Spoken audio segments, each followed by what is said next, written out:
most famous death in history is the death of Jesus of Nazareth. 2,000 years ago, in 1st century Jerusalem, he was crucified by the Romans. The Gospels tell us he was buried in a tomb. And 2 days later, Mary Magdalene, one of his closest disciples, found the tomb empty.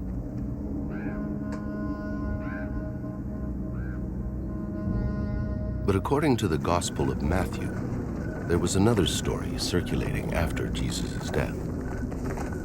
And though the Gospel calls it a lie, it was rumored that Jesus' disciples secretly took their master's body, presumably to give him a permanent burial. If this is true, according to 1st century burial practices in Jerusalem, Jesus' body would have been taken to a rock-hewn family tomb. Given that he was crucified for insurrection, the reburial would have been done in secret by his closest disciples. Jesus' body would have been shrouded and left to decompose. 1 year later, his disciples would have returned, this time joined by his family for the final burial ceremony. Mary, Jesus' mother, would have attended the ceremony. Mary Magdalene would also have been there.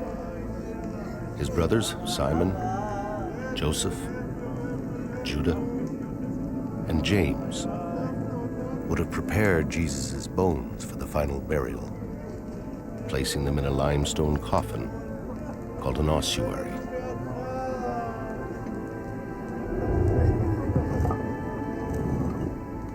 Jesus' name would have been inscribed on the side. His ossuary would then have been placed in a niche in the inner chamber, sealed away forever, deep inside his family tomb.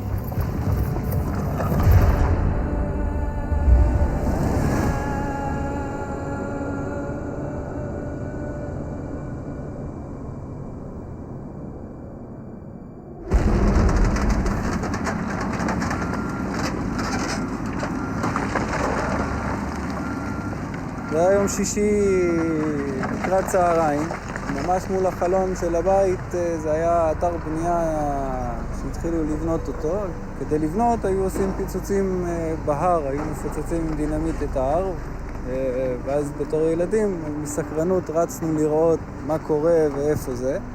ואחרי שהיה את הפיצוץ וכל האבק שקע, מה שראיתי בעצם מרחוק בהר, ראיתי את איזה מערת קבורה, יש לה משולש עם העיגול, וזה היה הרבה יותר מכוסה. In the spring of 1980, in Tel Piot, South Jerusalem, construction blasting exposed the entrance to a burial tomb. It was 2,000 years old. הבן שלי מגיע, הוא הגיע בריצה הביתה. אמא, הבונים רוצים להרוס מערת קבורה שמצאו. אז התחלתי להתקשר לכל מיני ארכיאולוגים שחיפשתי דרך הטלפון, וזה כמעט לא היה אף אחד. המשטרה כדי לעצור את הפיצוצים. העובדים הלכו הביתה, כי גם זה היה אחד. On the Sunday morning, under pressure from contractors, a team of archaeologists was called in to excavate.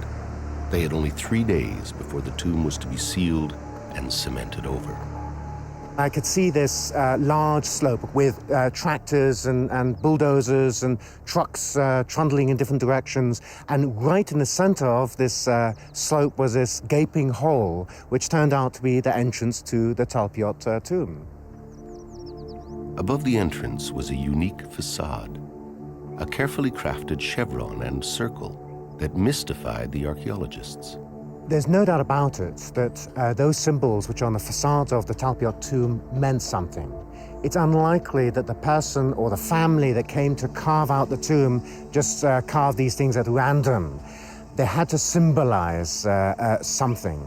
What they symbolize, I don't know, but it's quite rare to find that kind of ornamentation on a simple tomb.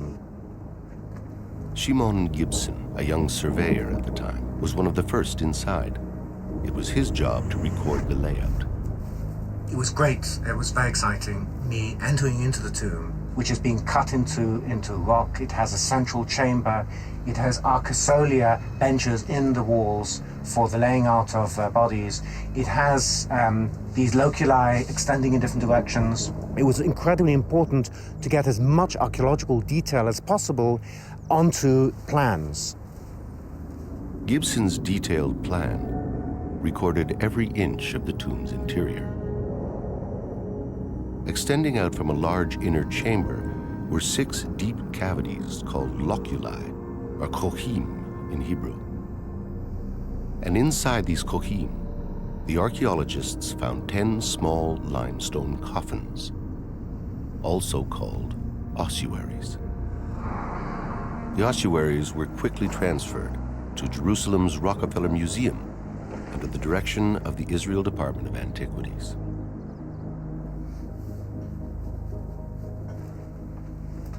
The bones and remains found inside were bagged and boxed and put aside for reburial. Certain decisions were made by the Israel Antiquities Authority that they would heed to the requests of the ultra-Orthodox Jewish community in Jerusalem and give over bone material which had been analyzed and examined by anthropologists for reburial. And then they began the process of cataloging the ancient bone boxes. By 1980, over 1,000 ossuaries had been found, but only 20% of them bore the names of the dead. Here it was discovered that 6 out of the 10 ossuaries had inscriptions. They are not monumental inscriptions. They're not intended to be seen and viewed by everybody, and they're not there to commemorate the dead. They are there so that when family members come in and start shifting the boxes around so they can put a new one in, they know which one is which and which belongs to who. The archaeological record shows that the custom of using ossuaries for burial in Jerusalem only lasted for about 100 years, ending around 70 of the Common Era when Jerusalem was destroyed by the Romans. And so the discovery of inscriptions on stone coffins like these provide archaeologists with a catalog of names specific to the time of Jesus. And on one of the ossuaries discovered in the Talpiot tomb, written in Aramaic, was an astonishing name: Yeshua bar Yosef.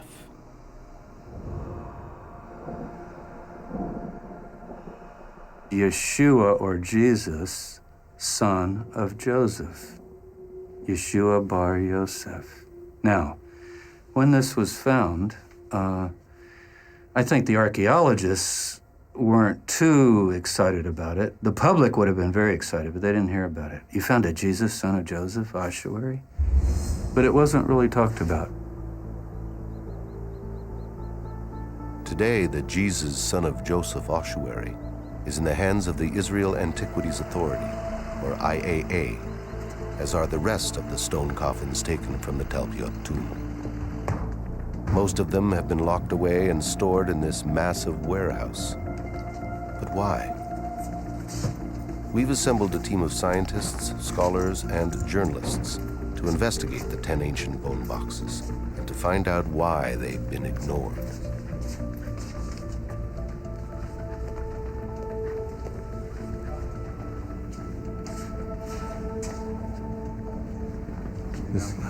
This is it. Felix? Yeah. This one is 503. This is it. This is it. Jesus, son of Joseph.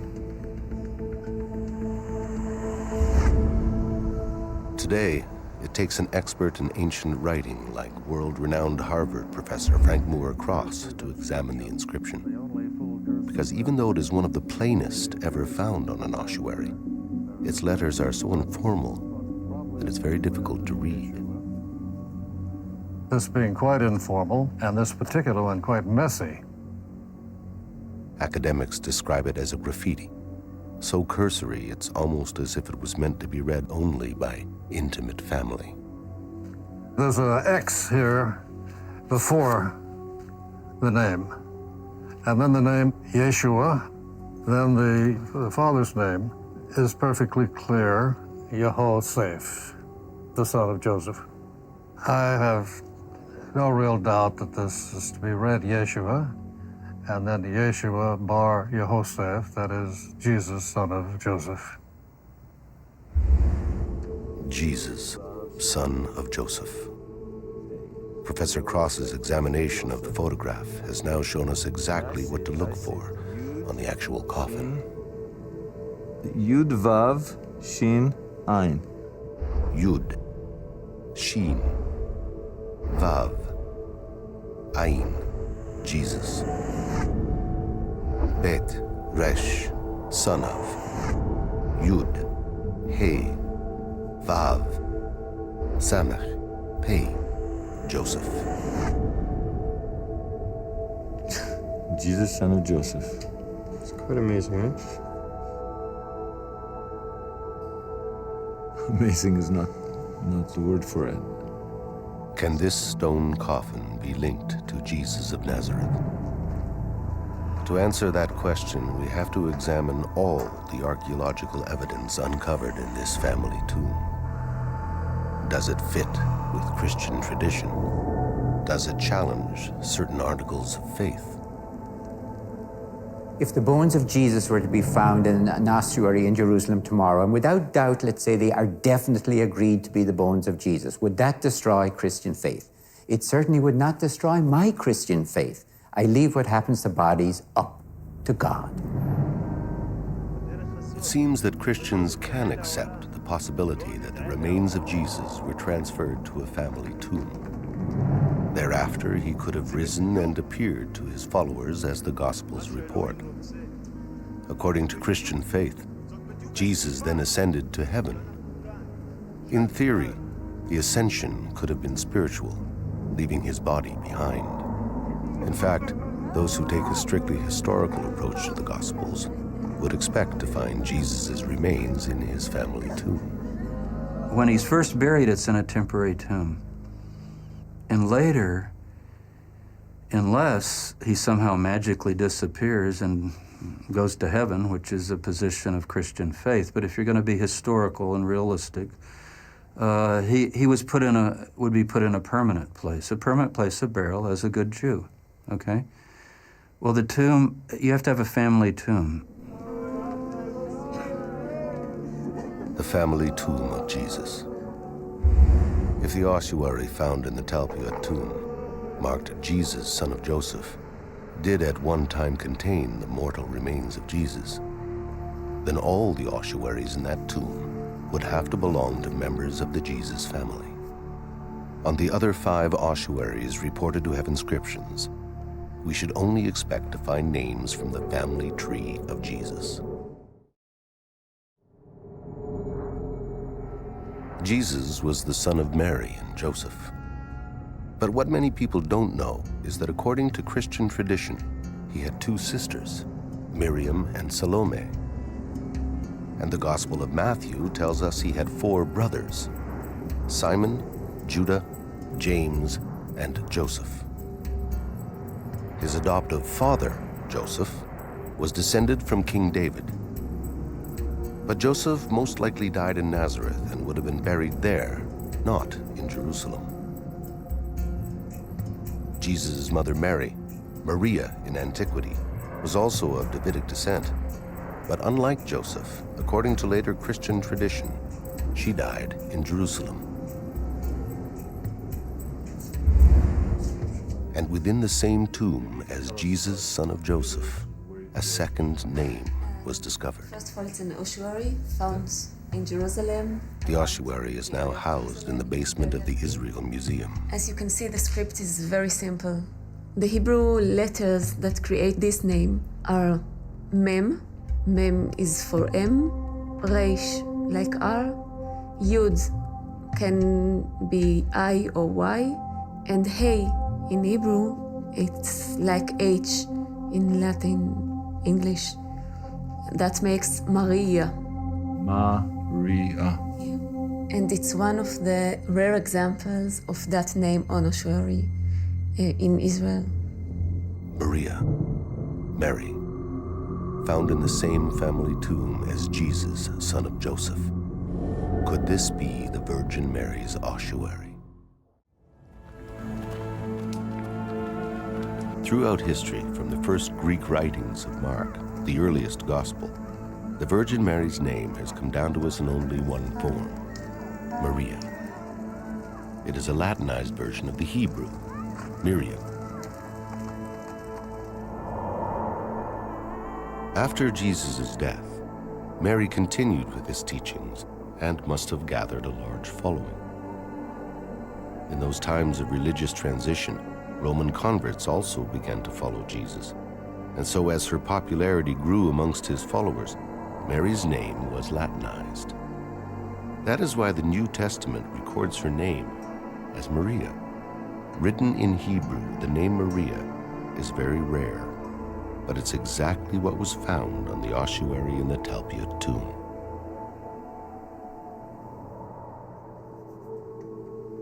If in 1980, archaeologists had considered, even for a moment, that they had discovered the ossuary of the Virgin Mary, what other family members might they have expected to find next to her? Look, Matthew. Look here. M-T-Yud-Hey, so Mattia. Mattia, which is a short form, a nickname if you wish, of Matitya or Matityahu, which is where we in English got the name Matthew. Matthew. The name, at first, doesn't seem to fit with the Jesus family. The New Testament is made up of the writings of 4 Gospels, attributed to Matthew, Mark, Luke, and John.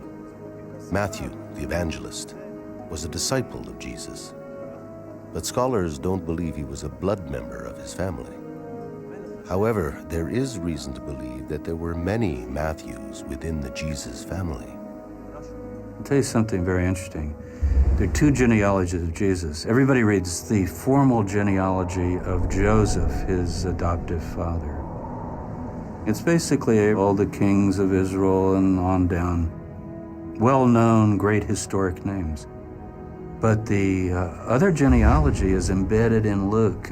People don't notice it much. It's Luke chapter 3. You got to turn a few pages. It's Mary's genealogy, the mother. And in her genealogy, guess what? You have 5, 6, 7, 8 Matthews. Matthias. It's a Maccabean, Hashmonean name. It's a fierce name of a sort of a kingly family. It's a priestly name. You remember, Mary is related to Elizabeth, the mother of John the Baptist, who's a priest. So she's got some priestly connections there, as well as Judah, which is the tribe of the Davidic Messiah. So I don't think it's odd that we would have a Matthew in this tomb at all. In fact, it's sort of one more congruence and fitting together. In fact, unlike Matthew, many biblical names like Isaac or Jonah would have virtually disqualified the tomb as the Jesus family tomb, because they do not appear anywhere in Jesus' genealogy. There isn't a single name that doesn't fit the gospel story. Each name in the same tomb connects. Every single one of these names is gospel related. There isn't like any name like Daniel or something else. It just doesn't fit.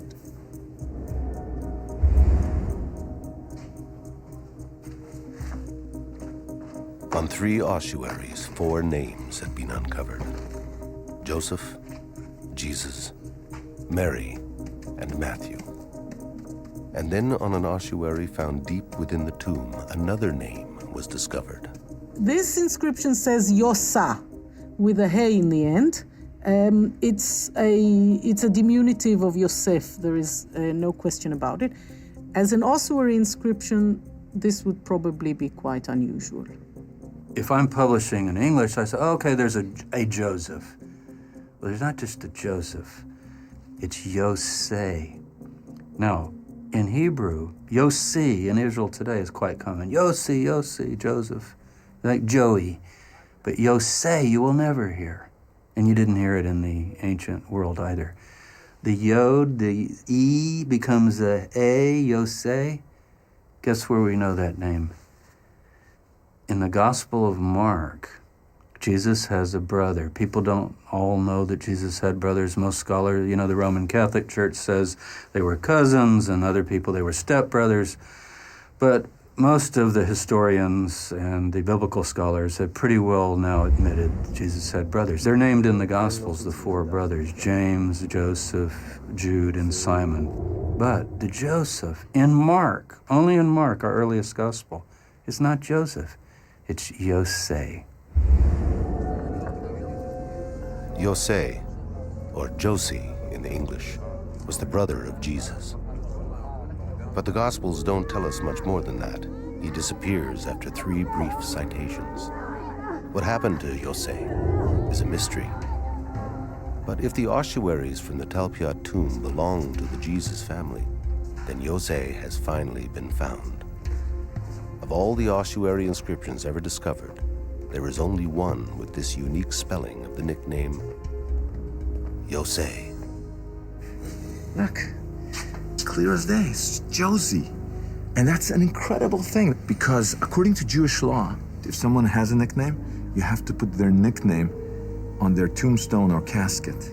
And it's the nickname that appears here right next to Jesus, son of Joseph.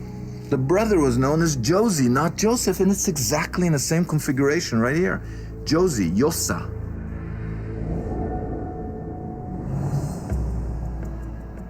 In 1980, archaeologists were cataloging ossuary names in lists of hundreds.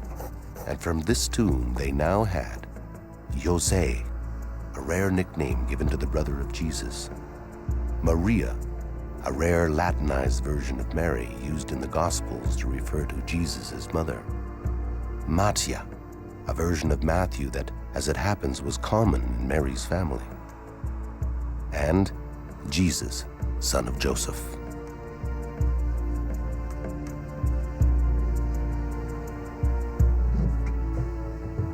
All found together in a family tomb, all cleaned and cataloged, all bone material reburied together, here in an especially consecrated grave outside Jerusalem.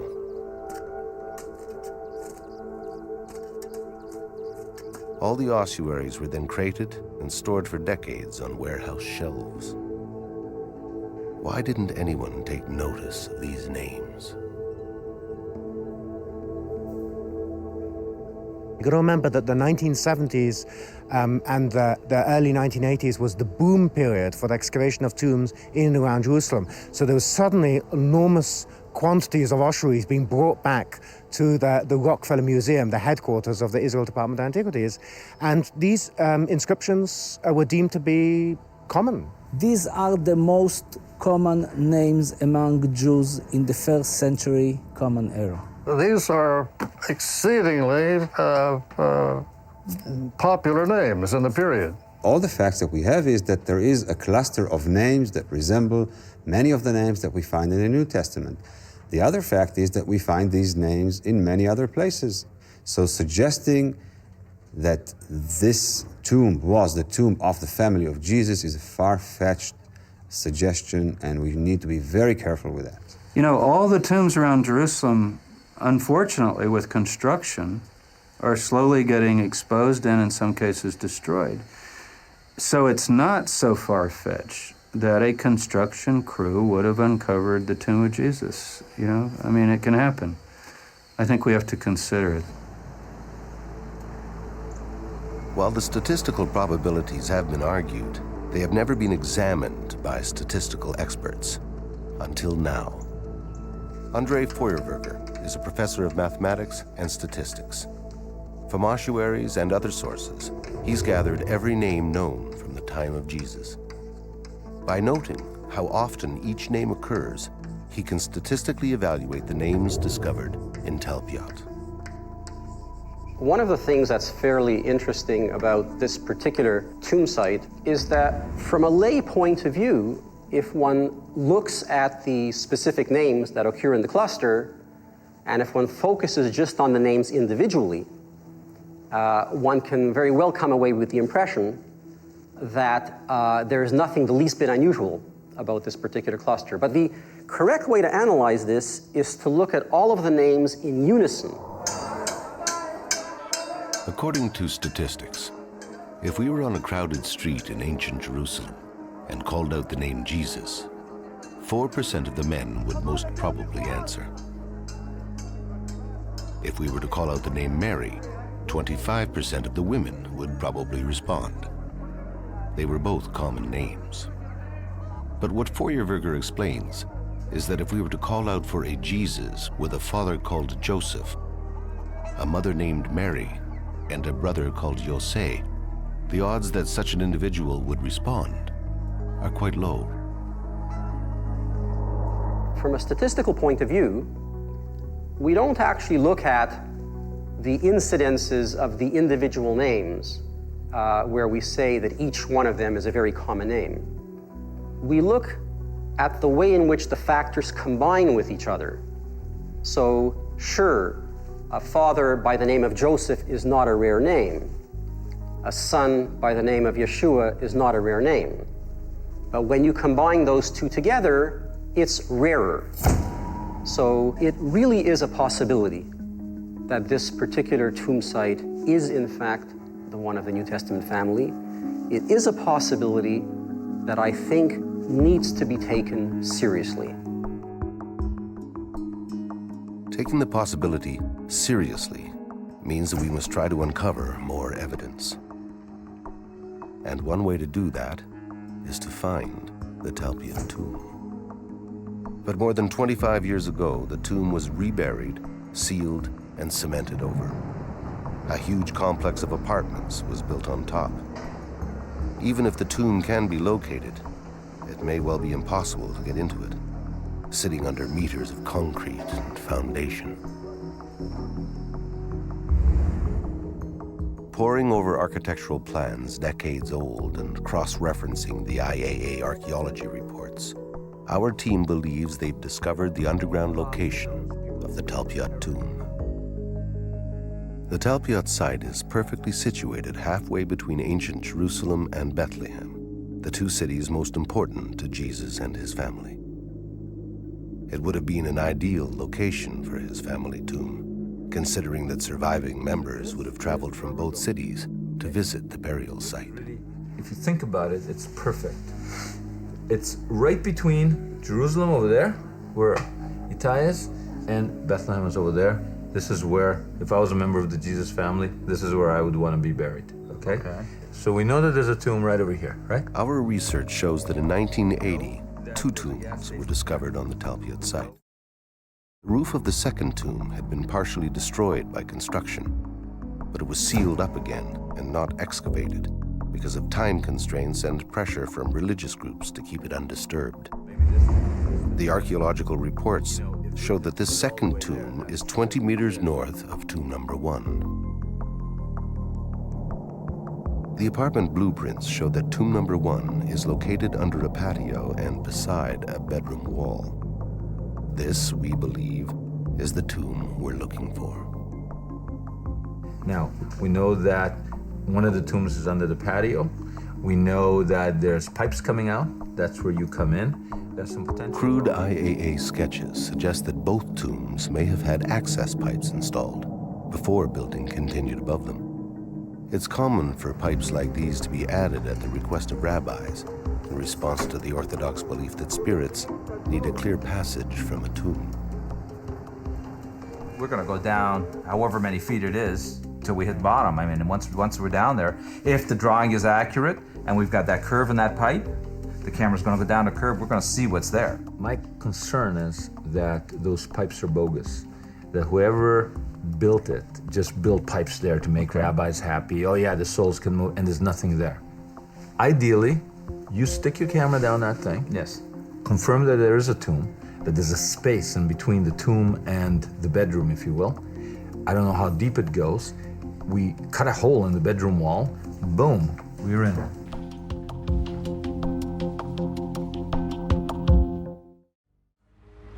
Okay, let's do it, and let's do it fast. Neighbors getting interested in what we're doing. We've obtained permission from the tenant to give us access to the Talpiot apartment we pinpointed in the blueprints. You know, I can't believe anybody would live over a tomb anyway. We've only been given 2 days. Over here. Come on.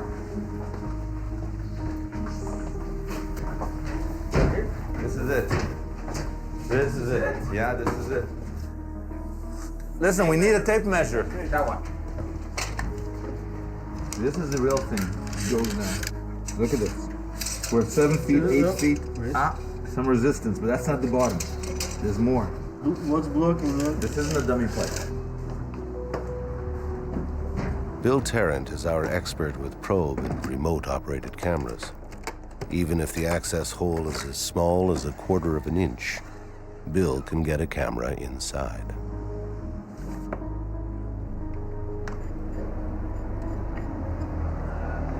Okay, what do you got? This is the video probe.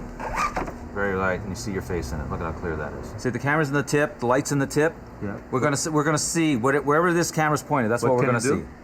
What can it do? It's articulating. It'll move in all directions. Yeah. That'll be able to keep us in the center of the pipe so that we can actually look and see what we're doing. Okay. Very good.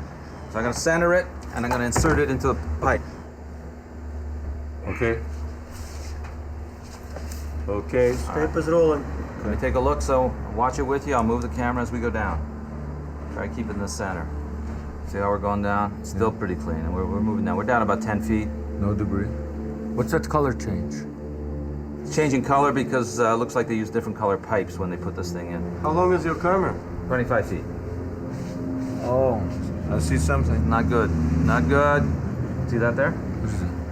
It looks like some sticks. I see plastic and I see some It's not good. wooden pieces, some debris or something. It's not good. You know what? This is a pretty serious blockage you got here. Sure. This is not good. No. I think people are reluctant to think that you could come upon the Jesus family tomb. And yet, there's Caiaphas, the priest who had Jesus crucified. His tomb was found by a bulldozer south of Jerusalem a few years ago.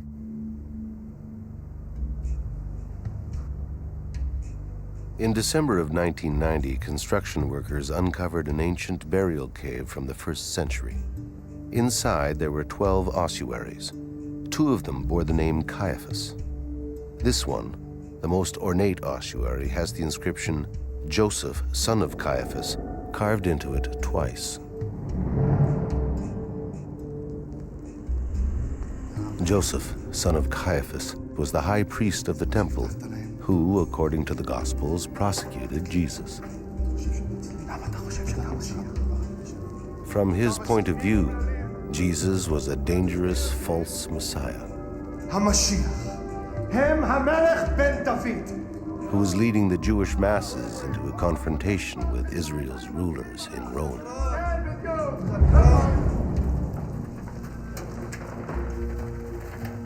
The Caiaphas ossuary was found, so it's not as though no famous, you say, well, it couldn't be anybody.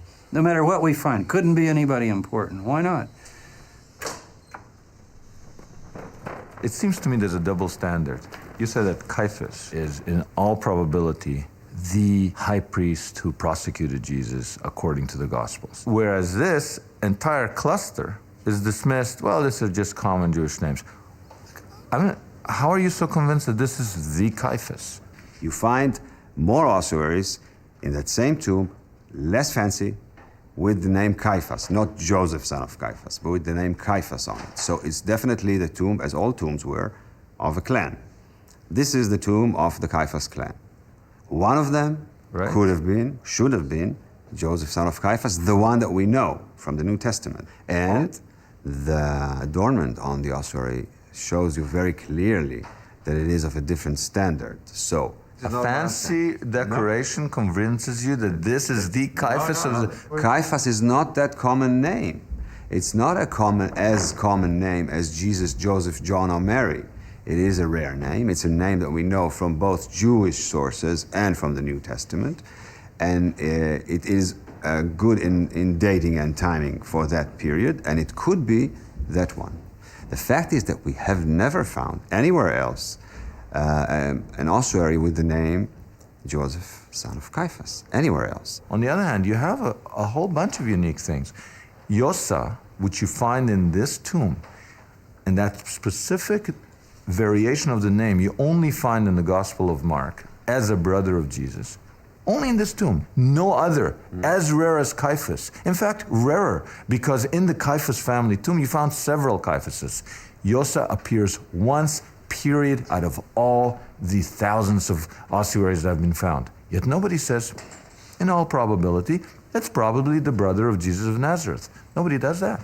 The fact that the probabilities in Caiaphas are very high does not say in all certainty that this is the one. There was no inscription inside saying, I have crucified Jesus. We don't know for 100%. We never know for 100% in archaeology. But the experts do seem 100% comfortable connecting some ossuaries directly to famous names in the Gospels, as long as they steer clear of the Jesus family. At the fifth station on the Via Dolorosa, the path Jesus walked carrying his cross, we find a dedication to Simon of Cyrene.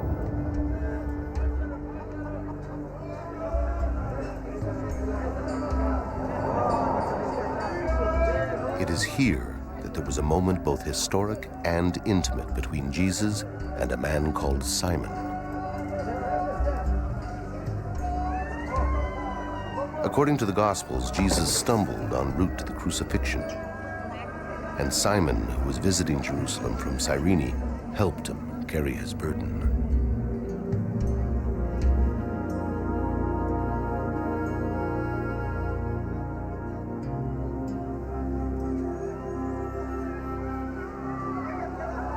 Simon and his son Alexander became early followers of Jesus. Experts agree that their ossuary has been found. Strangely, it sits ignored under an archival shelf in the back of a university building. Well, we have a nice ossuary that was found in 1941. One of the inscriptions clearly says, Alexander, son of Simon, Alexandros Simonos. That one that's clearly incised is right here, Shimon. You can see it very clearly. Right, Shimon. And apparently the chalk, which is on the other side and is essentially faded, does have the two names, Alexander at the top, Simon below, which would indicate that both of these individuals were put in this ossuary. On the lid of this ossuary, the place name Cyrene in modern Libya is inscribed. Simon of Cyrene is mentioned in the New Testament helping Jesus with carry his cross. If scholars have generally agreed this is his bone box, this is it, then this is one of the most important artifacts in Christendom. Why is it sitting under somebody's table? Part of it is that it was found many years ago, in 1941. That was long before there were even popular magazines on biblical archaeology for the layman. So it escaped the popular attention. You have to have a publicist. You have to have somebody that says, boy, this is something, let's put this out, right? Yeah. So it ends up sitting in a storeroom. It ends up sitting in a storeroom. Maybe we'll be able to see that green charcoal if we get the light over here on this and be able to read it this time. Okay. We need some more. Oh, good. Yeah, bring that over. Oh, look at this. Simca, come here. Look at this. Forget the green for a minute. Look. This is incised. Oh, my. I don't think that's published. It's not published, is it? No. It's not in any of the publications. On the ossuary of Simon of Cyrene, the man who helped carry Jesus' cross, we found the same symbol that is carved over the entrance to the Talpiot tomb, the tomb that housed the ossuary inscribed, Jesus, son of Joseph. I mean, I've never heard this anywhere. Look, I'm in shock. Wow. Well, I didn't expect it. I was trying to read the green letters. I wasn't looking for signs of early Christianity. Signs of early Christianity. Is this a symbol that predates the cross? Is it possible that the symbol marking the Talpiot tomb became the symbol of the Jesus movement? It is if the tomb belongs to Jesus and his family. Nothing. Look, nothing. It's So not what do going I think we anywhere. give it? Anything move? And I think it's the plastic.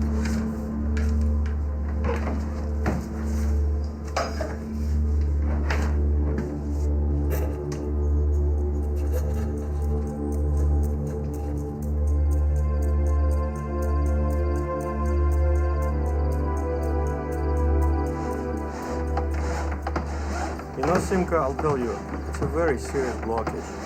Simcha, you know, we're at the point now, I think we got to call on a plumber. We're gonna break into the tomb with a plumber. You got a better idea? Itai! Yeah. We need a plumber. Now? No, nobody will come now. It's almost 9 p.m. So call him now and bring him tomorrow. This is crazy. Start with the plumber. What else we got to do?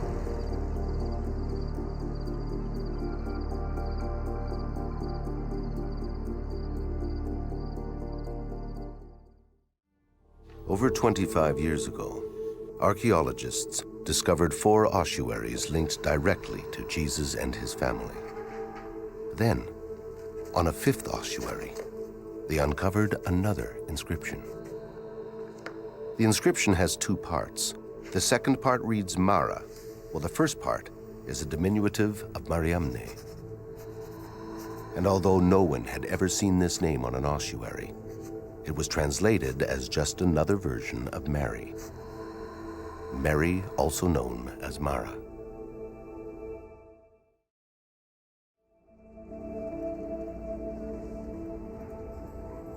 But would it make sense to find in the Jesus family tomb 2 ossuaries with the name Mary?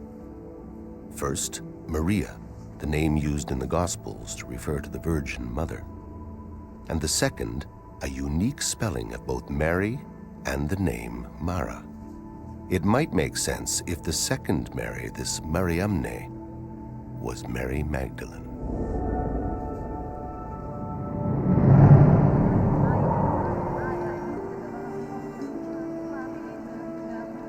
Mary Magdalene comes down to us in the New Testament as not just a name, but a name and title. According to scholars, she is Mary from Magdala, Mary Magdalene. Magdala was an important trade center close to the Sea of Galilee. The people from Magdala would have spoken Greek as well as Aramaic. Christian traditions suggest that Mary Magdalene and her brother Philip were preachers to the Greek-speaking Jews. And it's quite likely that Mary Magdalene's family and followers would have written her name in Greek. The Mariamne ossuary is the only one found in the Talpiot tomb with a Greek inscription. Let's say in this very tomb of Talpiot, the second Mary was clearly identifiable as Mary Magdalene, let's say. Right. What would be your reaction then inside this cluster? It would be fascinating and certainly draw much more attention and raise many more questions, but it isn't. We don't have Mary of Magdala in that tomb. If one of the ossuaries had said Mary Magdalene, I would say wow, and I would be a lot more impressed. If it will be written Maria coming from Migdal or Maria Magdalena, I would say very interesting. If the Mariamne inscription could be connected to Mary Magdalene, it would be more than interesting. It would be statistically compelling because we could create a combined probability equation for the Talpiot cluster that includes Mariamne. What happens when you do that is that the individual probability factors, even though they're not terribly small in any one particular case, when you multiply them all together, it actually starts to build up a picture that the overall thing that you've seen is actually a very rare event. Because Feuerberger takes a conservative approach, he eliminates Mattia altogether, since he is not a known member of Jesus' immediate family. Feuerberger also divides the probability outcome by 4, so as to compensate for any unintended biases in the historical data. And he further divides the number by 1,000, representing all first-century Jerusalem tombs. By the end, his model concludes that there is only one chance in 600 that the Talpiot tomb is not the Jesus family tomb, if Mariamne can be linked to Mary Magdalene. But can she? One of the most famous tales associated with Mary Magdalene is in the Gospel of John, where Jesus stops the stoning of a woman punished for adultery.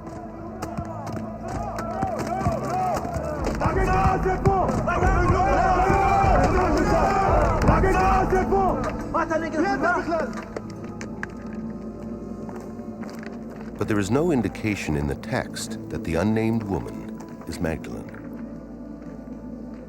It's a later Christian tradition that has linked the adulteress to Magdalene, just as it has linked her to the tale in Luke of another unnamed woman specifically labeled a sinner who anoints the feet of Jesus.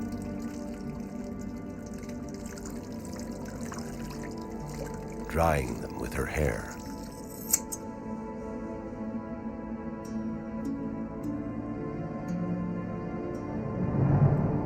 Today, scholars believe that Mary Magdalene and the two unnamed women in Luke and John are all different women. The tradition of linking Mary Magdalene to these so-called sinners can be traced back to a turnaround in the church of later centuries, when women were excluded from being consecrated as religious leaders. Previous to that time, women were ordained. And in many early Christian writings, Mary Magdalene is highly respected as a missionary. I think that Mary Magdalene was an extremely important person in the Jesus movement. So important that I think, this is my opinion, I know I'm not representing anybody else in this, but I think that she actually is the real founder of Christianity. Mary of Magdala was a major apostle on a par with Peter at the time of Jesus. But later, after the New Testament, we say she's a prostitute. So the opposition to Mary of Magdala inside the New Testament and after the New Testament is the surest proof for me that she was very, very important. The strong leadership displayed by Magdalene would have been regarded as suspect by an evolving, male-dominated church. So from the 2nd century, when church fathers began suppressing dozens of early Christian writings, the church rejected two texts that held Mary Magdalene in highest regard: the Gospel of Mary Magdalene and a text describing her brother's ministry, the Acts of Philip. For centuries, only fragments of these texts remained, and some sections had been considered lost forever. In 1974, in an ancient monastery on Mount Athos in Greece, a Harvard University professor, Francois Bovon, uncovered a 700-year-old manuscript. It was the most complete copy ever found of the 4th century text, the Acts of Philip. In it, Bovon claims to have discovered an early description of Mary Magdalene, unmarked by later Christian tradition. In the Acts of Philip, she is completely, there is no mention of her previous life. She is seen positively as a Christian missionary. So she is completely at the same level as male missionaries. She preaches, she teaches, she baptizes. She carries even the title apostle. If in the early Christian movement Mary Magdalene was an apostle, then the unique alias Mara on Mariamne's ossuary could be pointing to something extraordinary. In Aramaic, Mara means master. Mara, the master. Even today, if you go to the Armenian quarter, the archbishop or one of the priests would be like Mar Samuel or Mar whatever, Lord, Master. You can still hear it. So it's a sign of respect for a rabbi, for a teacher, related to the Mara, the Lord, the Master. It is clear in the Acts of Philip that Mary Magdalene is respected as a preacher, baptizer, and apostle, strong and faithful, and close to Jesus. It would make sense then for her followers to refer to her as Mara, Master. But what about the spelling of the first name in the inscription, the unique Mariamne, never found before or since on any other ossuary? In the Acts of Philip, Mary Magdalene's name is spelled M-A-R-I-A-M-N-E.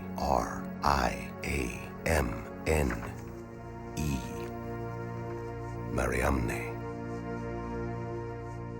Mariamne is the same woman as Mary of Magdala or Mary Magdalene in the synoptic Gospels and in some non-canonical texts like the Gospel of Mary, Pistis Sophia, etc. The Acts of Philip seem to explain all the mysteries behind this inscription. But if this is really the ossuary belonging to Mary Magdalene, then there's one more thing that needs to be investigated. The common held belief, based on medieval tradition, is that after the death of Jesus, the disciples were expelled from Judea and scattered to many lands, traveling and spreading the word of God.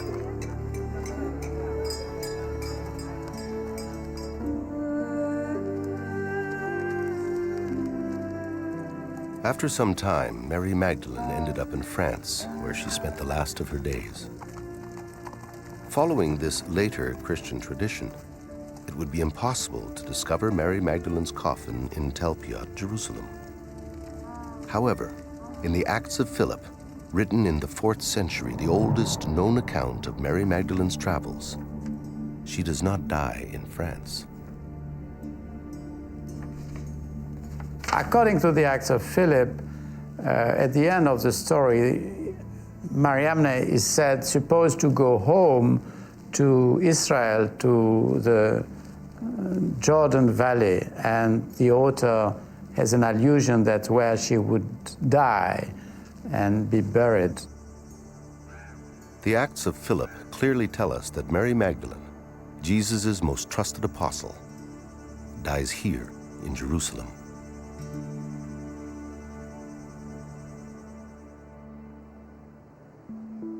Would it really be that implausible to find her buried beside Jesus in the tomb of the Jesus family?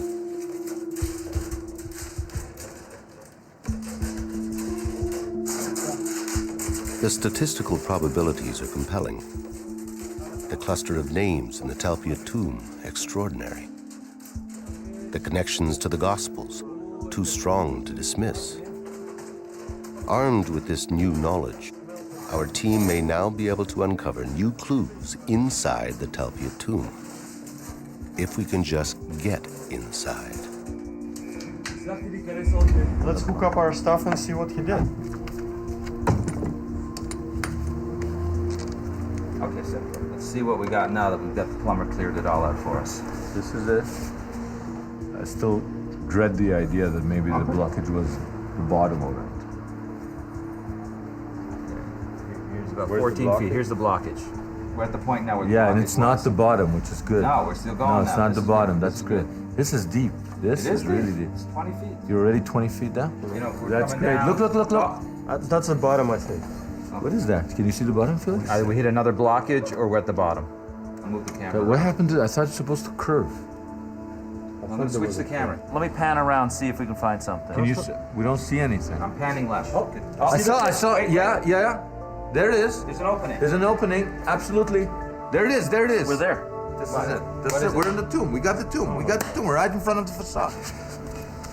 We're in. Oh my God. There it is. That's the tomb. That's not. Wait a minute. Oh my God. You know what? That's not the entrance to the tomb. We're in the tomb. You're in the tomb. Yes, absolutely. It's the tomb. All right, here. This is. One sec. It's the tomb, man. We got the tomb. We found our tomb. But where's the gable, Itai? You know the gable, yes, kishut me'ala. What? I think that's it, isn't it? Is that an ossuary? Wait, that's ossuaries. Those are ossuaries. Yes? Yes. Oh my goodness. There's good news and there's bad news here. There's an ossuary there.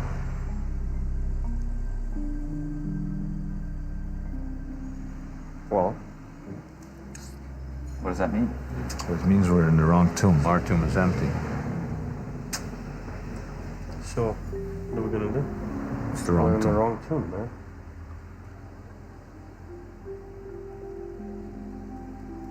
You know what? What? This may be the second tomb. You're right. This may be the other The one we thought was 20 meters north, we're in the second tomb. Right. Our tomb is 20 meters south of here. The good news is no one's ever seen a tomb from the time of Jesus in pristine condition.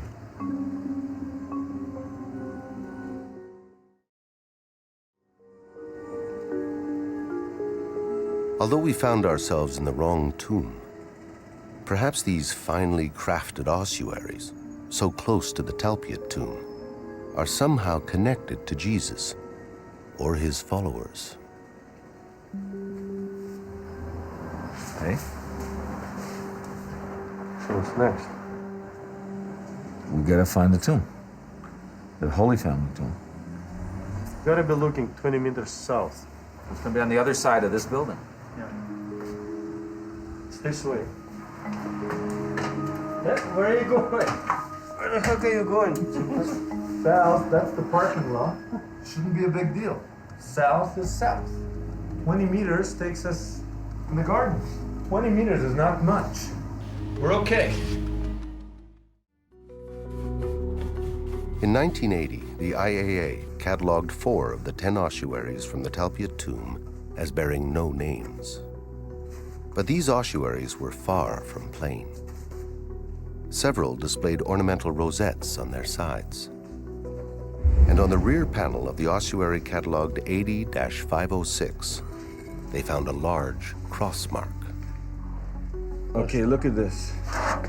Look at it, Felix. Some kind of mark. It looks like a cross to me. It looks like a cross. But this cross mark was immediately dismissed as a mason's mark. It is theorized that mason marks were scratched onto ossuaries by the coffin carvers as signatures, or marks indicating how lids should be aligned to boxes.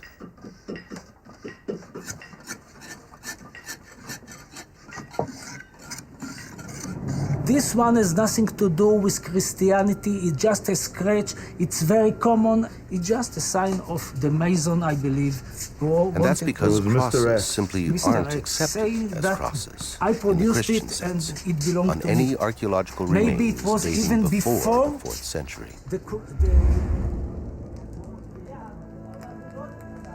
The common belief among archaeologists and historians is that there is almost no archaeological evidence of early Christianity until the 4th century, 300 years after the death of Jesus. This is when the Roman Emperor Constantine the Great legalized Christianity, essentially allowing an underground movement acceptance into general civil society. Its popularity exploded across the empire, and Constantine became known as the first Christian emperor. But it's hard to believe that an early Christian movement, strong enough to last 300 years of persecution and then sweep the Roman Empire, would have left no archaeological evidence of its existence before its legalization. You know what? I noticed out of the corner of my eye Yeah. a cross inside a circle. What is that? That's great. I love that question because this is not a cross. This is 4 centuries before the cross was established as a Christian symbol. This is a rosette, the most common design on ossuaries of the 1st century. Other ossuaries have also crosses on them, but they are masons' marks to fit the placement of the lid to the box itself. To prove the point that the cross was used as a Christian symbol in 1st century, you need much more evidence than one poorly executed rosette. Today, the cross is immediately associated with crucifixion. But that is a reference that would have been horrific during the years directly following Jesus' death. for anyone in the first century to wear a cross around their neck would like someone today wearing a little electric chair. It was disgusting. It was a symbol of torture. And it was only when crucifixion was stopped that the human imagination was able to move from the reality to the symbol. But perhaps people did use crosses as religious symbols at the time of Jesus. Crosses that had nothing to do with crucifixion. In the Bible, Ezekiel, there's a place where God says, go through the city and put, like we would say, an X or a cross on the forehead of all the righteous people. Before this is a cross, people are doing X's or crosses, but they're not thinking of Jesus, the cross, at all. What they're thinking of is, it's the end, the idea of finalizing, right? Stamped, sealed, delivered. And it took on an apocalyptic meaning then. The last letter means that you're sealed up, that you're finished, that you're okay, that you're waiting maybe for the resurrection. You know, let's mark the people that are prepared with the X or the Tav. The Tav, the last letter in the Hebrew alphabet, or Tau in Aramaic. In the book of Revelation, Jesus declares, I am the Alpha and Omega, the first and the last, the beginning and the end. Alpha and Omega are the first and the last letters in the Greek alphabet. Jesus would have declared, I am the Aleph and the Tau, as he spoke in Aramaic. And in his time, the symbol Tau was drawn as a cross. On the ossuary marked Jesus, son of Joseph, directly before the name Jesus, is a deliberate inscription of a Tau. That cross is absolutely part of the original inscription. It's the same depth and style of the inscription, plus the mineral vaporization, clearly going deep into all the letters. If this symbol, this Tau, was a mark of righteousness at the time of Jesus, it may very well have been adopted by his earliest followers. Centuries later, it would evolve into the Christian cross. It's a terrible thing when a culture is wiped out. And yet, you know, there's a sense in which that's happened to Jesus and his followers. And that sounds very shocking. Somebody says, what? Jesus and his followers, they became Christianity, they're not wiped out. But that original movement, the way they originally were as Jews right here in this area, believing in their own version of the Jewish faith, but also following Jesus, that sort of disappeared. And I think it's disappeared for theological reasons, even though I think the material evidence is around, if we'll just open our eyes and see it. Could it be that there was a movement made up of Jews who saw Jesus as their Messiah, not their God? And because this movement largely disappeared from history, we are blind to the archaeological evidence they've left behind. If there is evidence for this movement of Judeo-Christians, the logical place to look for it is here. According to tradition, this is the view Jesus had when he walked up the Mount of Olives and gazed upon the Jewish Holy Temple. Where the Muslim gold dome of the Rock now stands was once the Holy of Holies. There the Ark of the Covenant was housed. According to Luke, Jesus looked at the temple, foresaw its destruction, and wept. Where he wept is here, Dominus Flevit, a holy site on which Franciscan monks built this monastery in 1891. This spot would have been the perfect place for a Judeo-Christian cemetery. Overlooking the temple, they were sure Jesus would come back to rebuild. That's good. In 1953, while renovating, the Franciscans discovered a 2,000-year-old cemetery. This ancient necropolis was partially excavated by a well-known archaeologist named Bellarmino Bagatti. Bagatti claimed that these ossuaries belonged to some of the earliest followers of Jesus. If this is a early Judeo-Christian cemetery, then that means that our tomb is not sitting in some kind of archaeological vacuum. It's really part of a network of cemeteries. This can provide an archaeological context for our tomb. In this network of tombs, the Franciscans discovered a bone box with an inscription naming one of the most famous early Christians, Simon Bar Jona. Now, I don't know if everybody will recognize that immediately, but Jesus said to Simon Peter, who's venerated later as the Pope and the head of the church, "You are Simon Bar Jona, blessed are you, Peter." See, his name is not Peter, that's a Greek word. His name is Shimon, Shimon Bar Jona.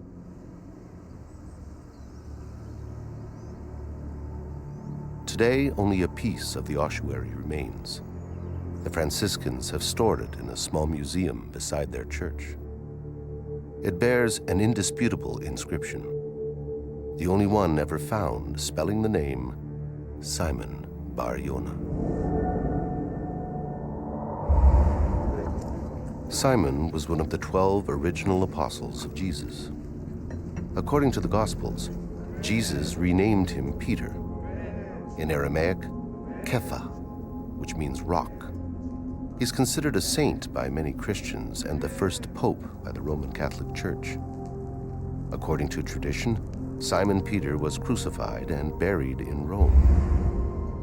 So how could his coffin be here in Jerusalem? The fact is, there has never been any credible archaeological evidence found in Rome underneath the Vatican that points to Simon Bar Jona. And here sits an ossuary discovered at Dominus Flevit, bearing his name. So if this is a Judeo-Christian necropolis, it is part of a network of cemeteries and tombs that belong to the early followers of Jesus, including Jesus' family.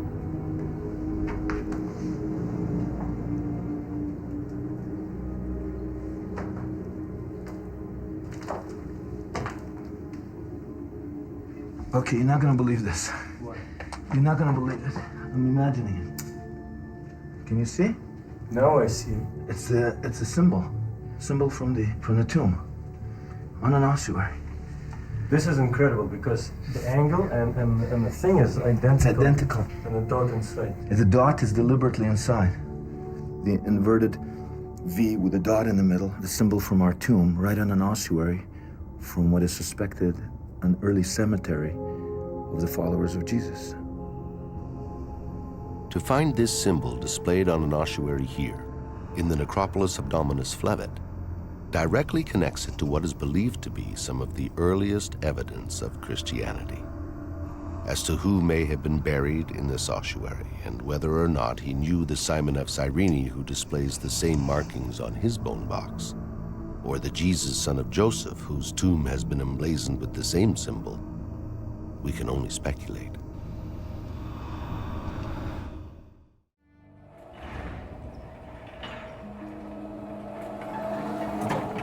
But when it comes to forensics, modern science doesn't allow for much speculation.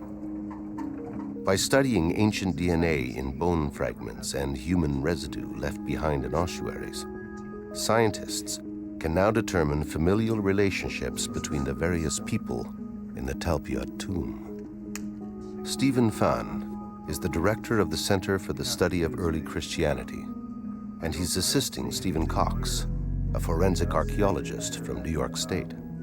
They have discovered valuable material inside the ossuaries inscribed Mariamne and Jesus, son of Joseph.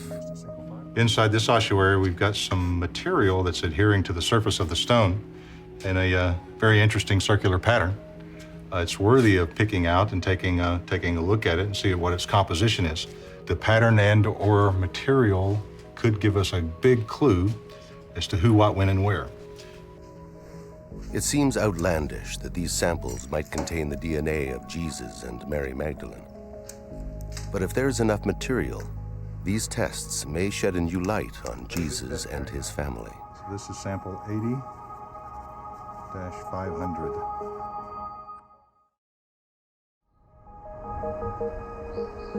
The samples have been numbered and sent to this DNA lab in Thunder Bay, Canada, one of only 5 labs in the world that specializes in ancient DNA.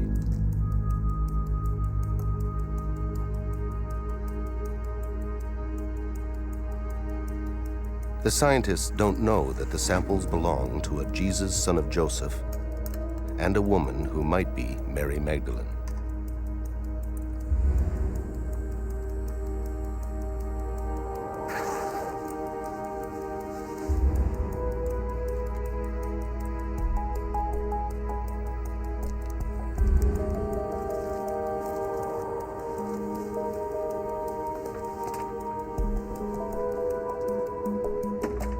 If these bone samples truly do belong to Mary Magdalene and Jesus of Nazareth, we would expect the tests to show that they are not genetically related.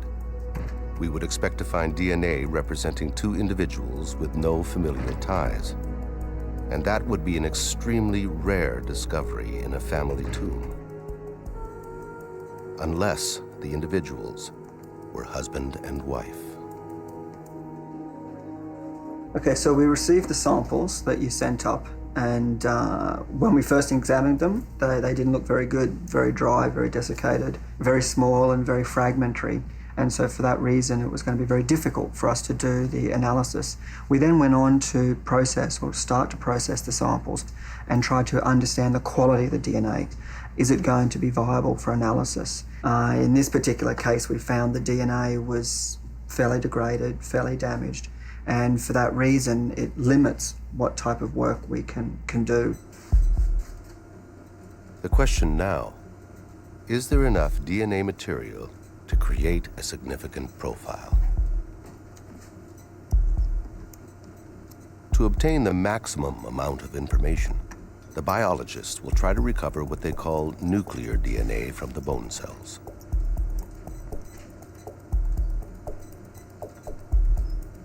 The extraction analysis showed that nuclear DNA was very difficult to recover. We have then focused on the mitochondrial DNA. The mitochondrial DNA, being inherited from mother to child and maternally inherited, means that we can only identify those types of relationships. The bone material is too degraded to recover DNA from the nucleus of the cells. And so the DNA extraction is now focused on the bone cell's mitochondria.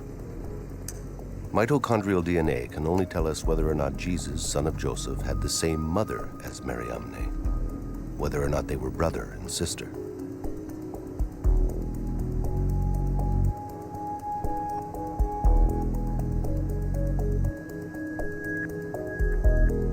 If the biologists cannot recover mitochondrial DNA from the bone cells, the test will have to be aborted. And we will never know the true relationship between Jesus and Mariamne. We have indeed been able to achieve results. We got the mitochondrial DNA. It was very fragmented, very small amounts of DNA.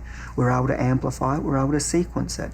We then went on to clone those sequenced DNA fragments, and by cloning the DNA, we're able to then compare many, many copies together. And that increases the validity of the work, and that way we're able to compare the sequences between that one individual and the other individual. And that's essentially what we've done, and I can show you the results here today. Okay, so what we have here is we have 2 sequences, just representative sequences, one from each individual. And what I'm going to show to you here is some of the variations between the 2 individuals. And so we have a polymorphism here, this G and the A. A polymorphism is a variation between this sequence and another sequence, or a variation between this sequence and the reference sequence. We use a polymorphism to indicate or identify a mitochondrial profile. And this polymorphism shows one difference between the 2 individuals. We also have another polymorphism here, where we have a T and a C, showing another polymorphism difference. So we have a number of polymorphisms that show differences between the 2 sequences. We can then conclude that these 2 individuals, they're not related, or at least not maternally related. They do not share the same mother. It can't be mother and child. It can't be brother and sister. So for these particular samples, because they've come from the same tomb and we suspect it to be a familial tomb, these two individuals, if they were unrelated, would most likely be husband and wife.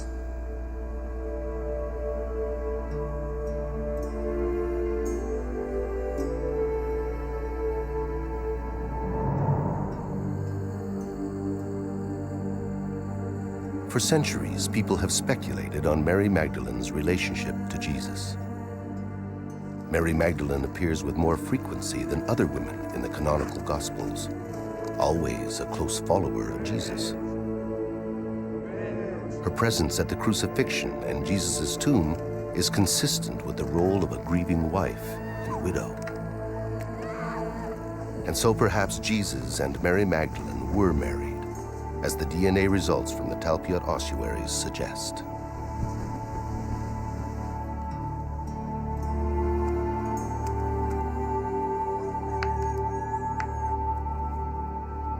And perhaps their union was kept secret to protect a potential dynasty. A secret hidden through the ages. A secret we may be able to uncover in the Jesus family tomb.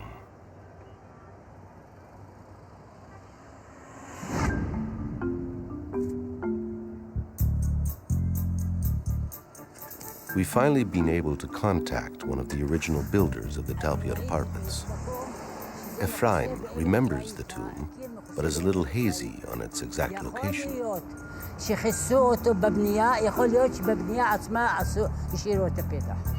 between the two buildings?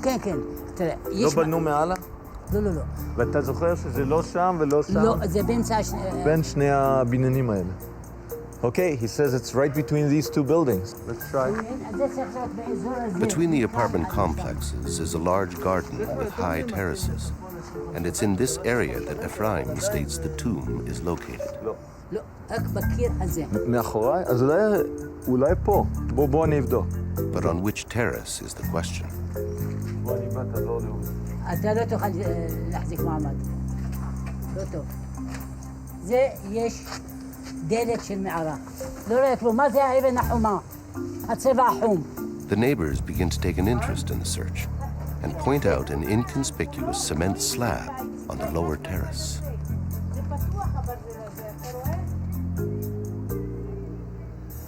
יכול להיות שזה...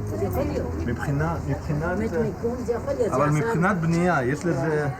מה עם זה? מה עם הפקק הזה? זה יכול להיות תחת הפקק? Could it be under the cement thing? Ephraim explains that the slab has no structural purpose, but he's interrupted by an almost prophetic visit from a blind woman who's lived in the apartments since their construction. הנה, פה. זאת המערה? זאתי המערה. כן? איך את יודעת? איך את יכולה להיות כל כך בטוחה? מה זה? אני זוכרת אותה. היא הייתה פתוחה וילדים פה נכנסו ויצאו ובאו וסגרו את זה. את יודעת אם הם מילאו את זה עם בטון או ששמו חול בפנים או שסתם סגרו? נראה לי שהם רק סגרו את זה. זהו, ואת בטוחה שזה פה, כן? פה, 1,000,000% שזה פה. 1,000,000% certainty. That's all we needed. If we could remove this inconspicuous cement slab, we just might find ourselves staring into the entrance of the Jesus family tomb.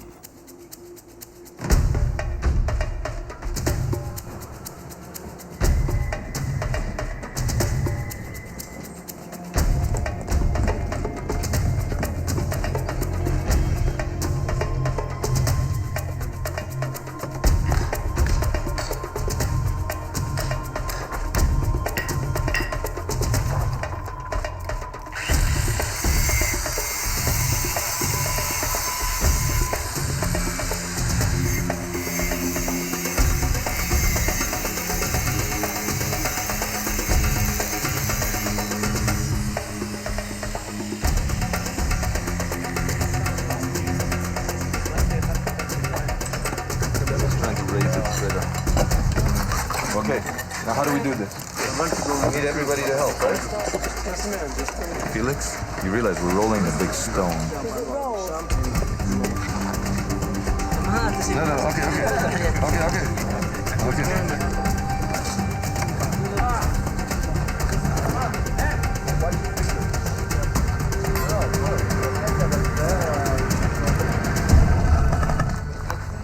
unbelievable. This is it. Perfect. It's the real thing. I mean, I'm pinching myself. I can't believe it. Okay, come on. Take a picture and compare, man. What's your first step? It's Go one okay. step. All right. Here. I can't see anything. As long as I can see the dang scorpions. One step at Scorpions in this area. no, just spiders. No, the scorpions. Okay. Okay. No, this is definitely it. Look, there's the chevron. It's beautiful. It's just gorgeous. This is it. Look. Just like in the book. Just like in the picture. Look at it. Felix, we found it. We actually found it.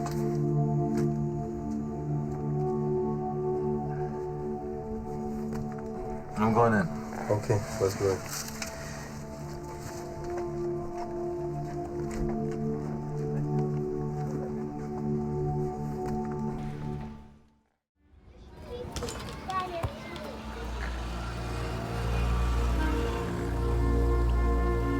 The opening of the tomb, 26 years after it was found, coincides with another twist in the story. One of the Talpiot ossuaries has disappeared. Counting these, 1, 2, 3, 4, 5, 6, 7, 8, 9, 10. We have 10 ossuaries here. Each. But the visits to the Bet Shemesh warehouse have turned up a strange error in the records. I went to the storerooms of the Israel Antiquities Authority in Bet Shemesh. They provided me with this computer sheet, which indicates that from this tomb there are 9 items. It says it quite clearly.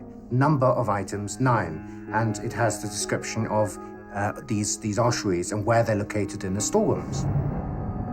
Somehow, somewhere, one of the Talpiot ossuaries went missing. And it is with this missing ossuary that a new mystery begins.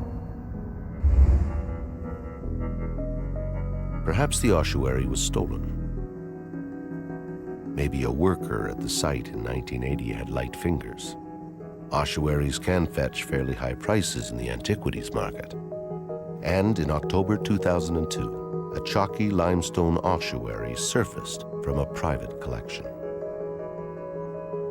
It bore the inscription, James, son of Joseph, brother of Jesus.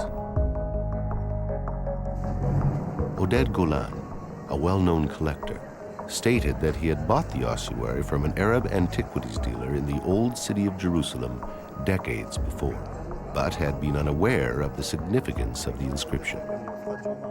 It was among the first ossuaries that I have in my collection. I didn't put any special attention to this ossuary because the 3 names which are mentioned on the ossuary, which are Yaakov, Yosef, and Yeshua, are very common name in the 1st century.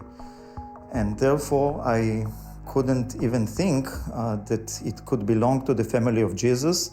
And at the same time, I never knew that Jesus had a brother or siblings of any kind. After Jesus' death, his brother James took over his ministry and gathered a large following as the undisputed leader of the Jesus movement.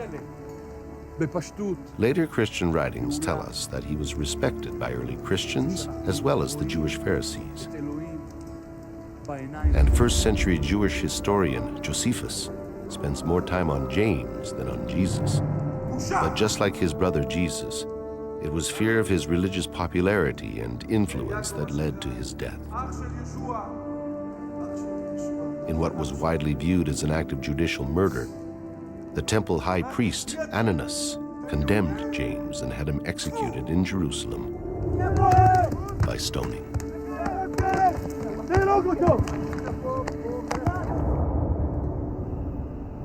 The numerous accounts of James's life show an early Christian of such importance that if it was at all possible, he would most certainly have been laid beside Jesus in death.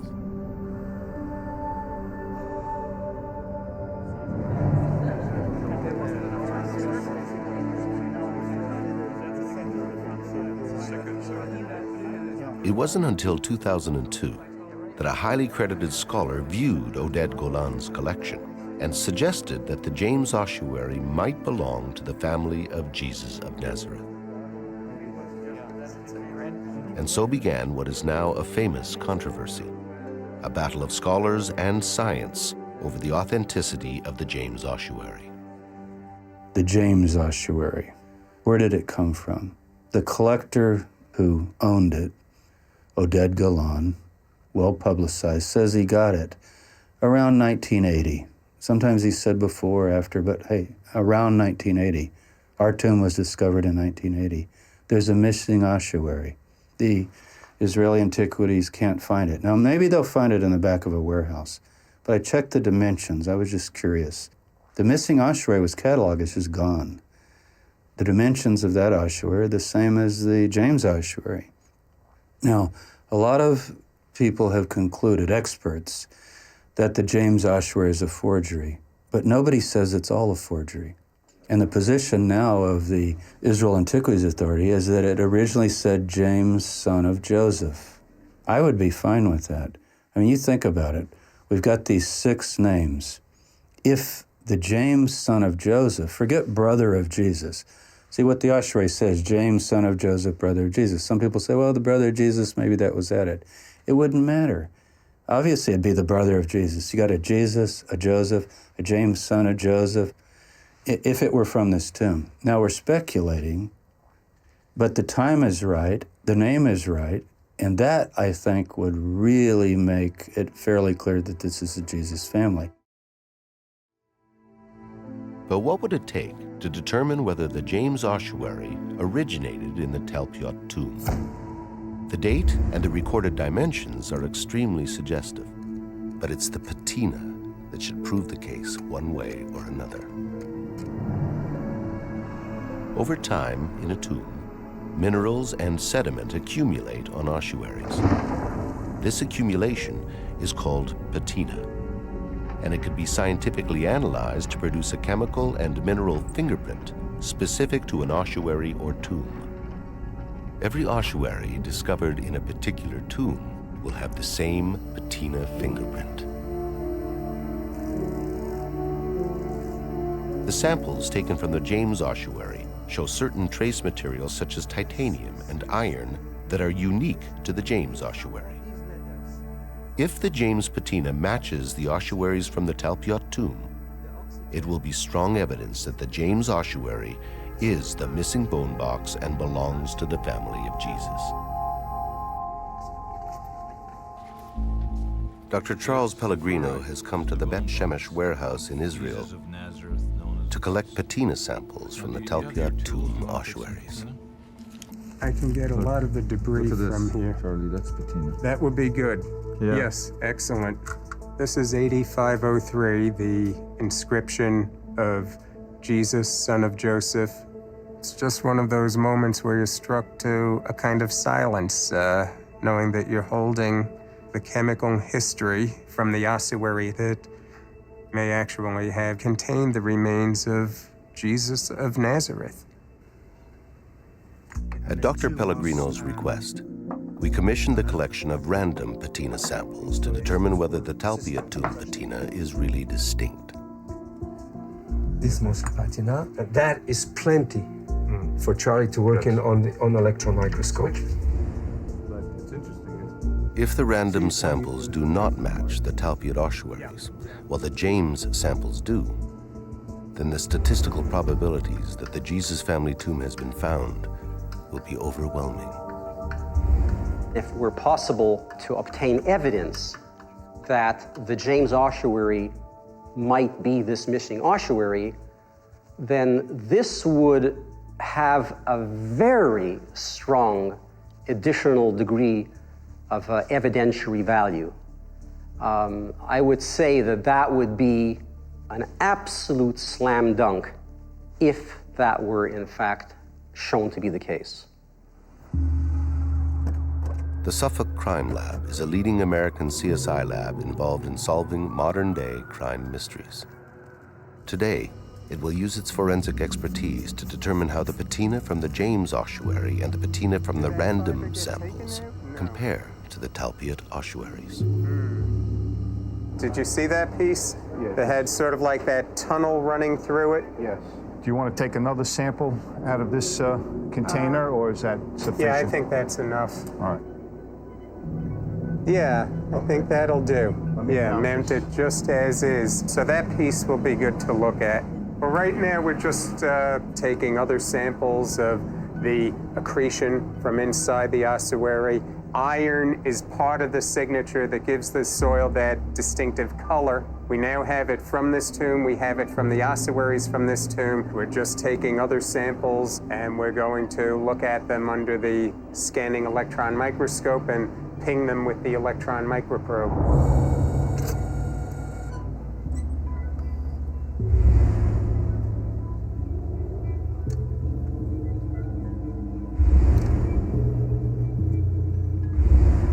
What we're looking at here now is the spectrum of the Patina sample that we just analyzed. This is predominantly a limestone material, correct, Charlie? Yeah, it's what's called the Jerusalem chalk. It's a very soft limestone. But what I find interesting is the small trace materials that we are locating here, as opposed to the general limestone properties that you would expect to find. We're noticing iron, titanium, potassium, phosphorus, magnesium. So far, the elemental composition that we analyzed with this particular section of Patina is consistent with the trace materials that we found in the James ossuary. The signature is the same. It matches. The Patina samples from the Talpiot tomb match with the James ossuary. But what about the random samples? As it turns out, none of them match Talpiot. The same chemical and mineral spikes as that of the Talpiot tomb are exhibited only by the James Patina. This is key evidence indicating that the ossuary inscribed James, son of Joseph, brother of Jesus, is the missing ossuary from the Talpiot tomb. When the James ossuary is included in our statistical model, the probability factor changes from 600 to 1 in favor of the tomb to 30,000 to 1, strongly suggesting that this tomb belonged to the family of Jesus of Nazareth.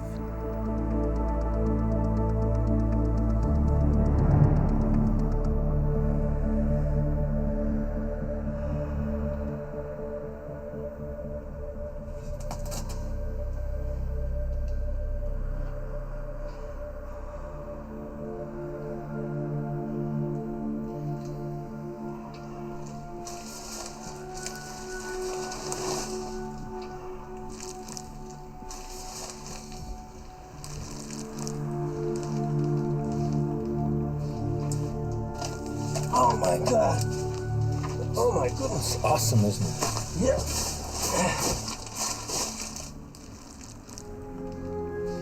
It's, look, 1, 2, 3, these niches, the kochim, 2 here, 2 here, 2 here, exactly, 6 all in all.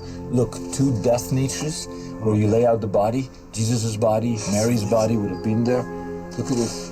And then look over here, eh? This is it. This is absolutely a jewel of a tomb. Look at it, it's pretty deep, man. Yeah, those kohim are very deep. I didn't realize that. Look at that, Felix. What is that? There's an incision. There's an inscription here. This is Greek. That's an M? You see, that's an N, Greek N. Is it N or M? N. And what's this? We need an epigrapher in here. This is old. 2, 3, 4, 5, 6 letters. It's either Greek or Latin. It's certainly not Hebrew. Looking around, we noticed that we were sitting on mounds of decomposing pages of scripture. What is that? Shine that down? Shine it down? Look at that, Felix. This is full of holy books. Disintegrating holy books.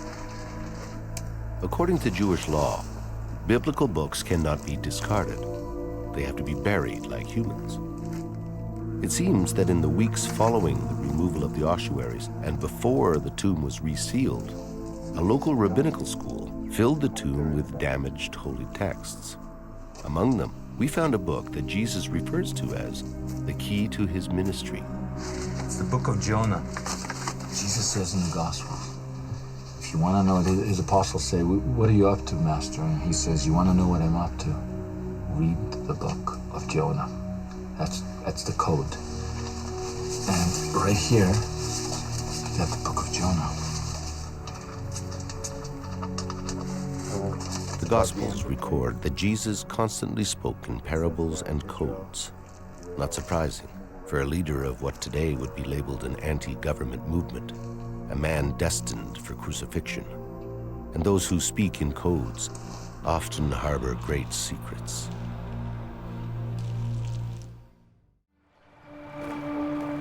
During the rushed excavations in 1980, archaeologists removed from the Talpia tomb the last ossuary with an inscription.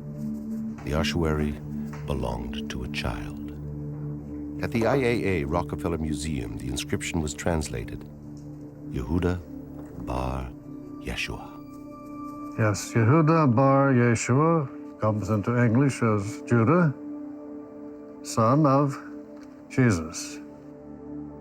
Judah, son of Jesus. The New Testament doesn't say that Jesus had a son, but perhaps in this instance, archaeology forces us to throw a different light on the New Testament. Could this bone box have once held the remains of the son of Jesus and Mary Magdalene?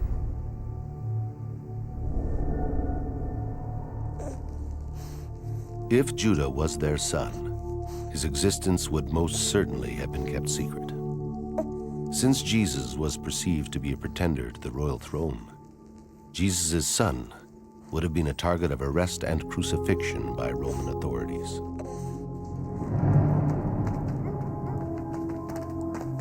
It was a time of great persecution. Anyone associated with Jesus' ministry was threatened. His cousin, John the Baptist, beheaded. James, the brother of Jesus, stoned to death. Simon, another brother, crucified. If they were parents, Jesus and Mary would have known that leaking knowledge of the birth of their child would have put the child at terrible risk. So perhaps the unnamed beloved disciple referred to in the book of John is actually the son of Jesus.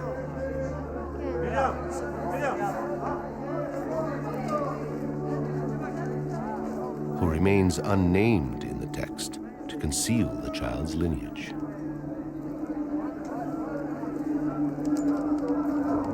In John 19:26, Jesus asks the beloved disciple at the base of the cross to behold his mother. He then says to Mary, Eva, "Woman,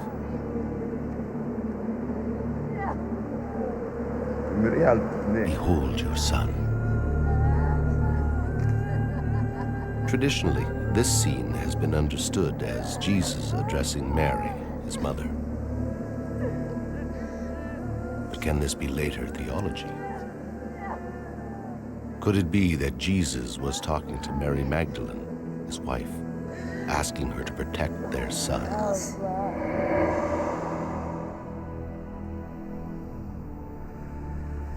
On the other hand, maybe the fact that there was a son in the Talpia tomb means that the Jesus found in this tomb is not Jesus of Nazareth.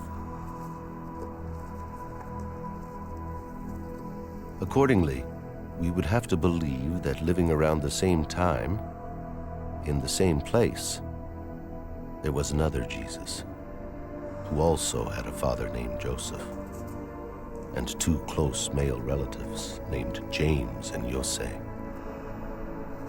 and two women in his life, one called Maria and the other Mariamne.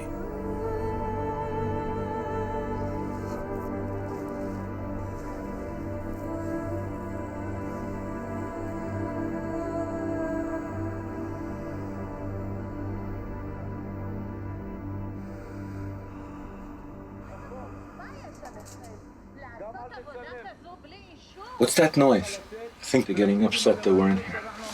I'll go talk to them.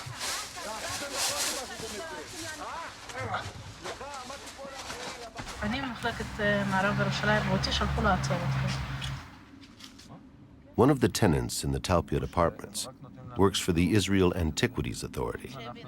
And even though we have permission from the tenant board, she's called in the IAA. אבל אנשי הבניין לא יכולים לתת לכם את האישור, אנחנו צריכים לתת לכם את האישור. למה? אני לסגור את זה? לפתוח את זה. It was the Talpiot apartment owners who, out of concern for their children's safety, arranged for this tomb to be sealed. A tomb that the IAA had left open in 1980. Obtaining permission from the IAA to open a tomb they never sealed seems unnecessary. But despite our pleas, we were asked to cover it again. אוקיי, תמשיכו, לסגור, רק לסגור, לא לפתוח. The tomb that arguably once held the remains of Mary, the mother of Jesus. Matthew from Mary's family line, Jose and James, the brothers of Jesus. Mary Magdalene, her husband Jesus, and Judah their son is sealed up again.